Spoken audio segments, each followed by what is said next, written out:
SSS Maternity Benefit Application Online. Paano mag-apply ng maternity benefit sa SSS Online? Pumunta sa SSS website, i-click ang Member Login. Ilagay ang user ID, ilagay ang password, at i-click ang Sign In. Dito na tayo sa homepage. I-click ang Benefits. Pagka-click ng Benefits, lalabas na agad itong maternity notification.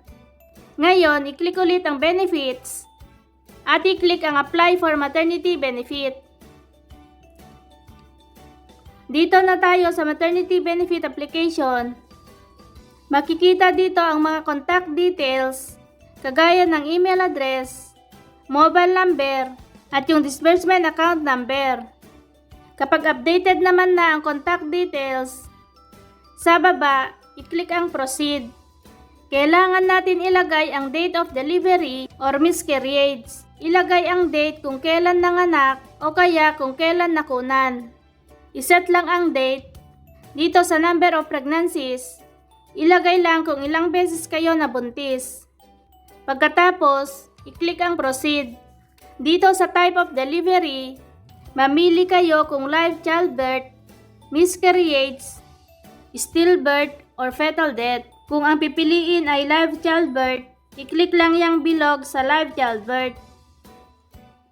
Kung kayo ay solo parent, i-click lang ang box at kailangan mag-submit ng solo parent ID kay SSS para mabigyan ng additional benefit at mas malaki ang makukuhang benefit kay SSS.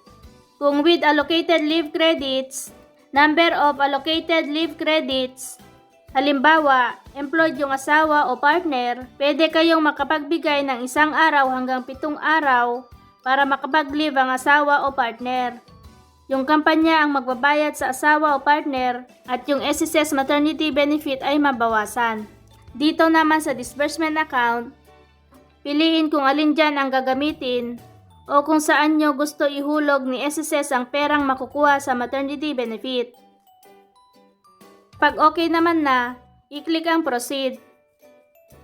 Makikita na dito ang number of days, estimated amount of benefit.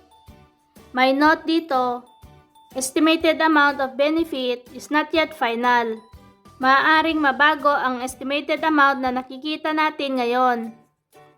Dito sa atas documentary requirements, para may upload yung birth certificate ni baby, i-click ang Choose Document. At i-click ang Files at hanapin yung picture ng birth certificate ni baby. Pagkatapos, i-click ang maliit na box para malagyan ng check. Sa baba, i-click ang I certify and submit.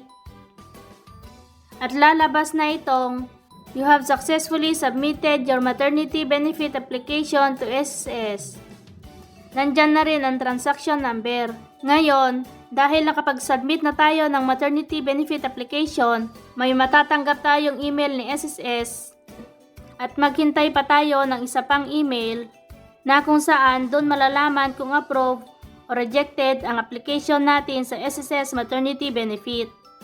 Ito yung halimbawa ng approved maternity benefit. We are pleased to inform you that your maternity benefit application has been approved by SSS. Once approved, maghintay lamang ng 1 to 2 weeks na ihulog ni SSS ang pera sa disbursement account. Inquire na lang tayo sa ATM o kaya sa e-wallet kung saan papasok ni SSS yung pera. Ganun lang kadali kung paano mag-submit ng SSS maternity application online.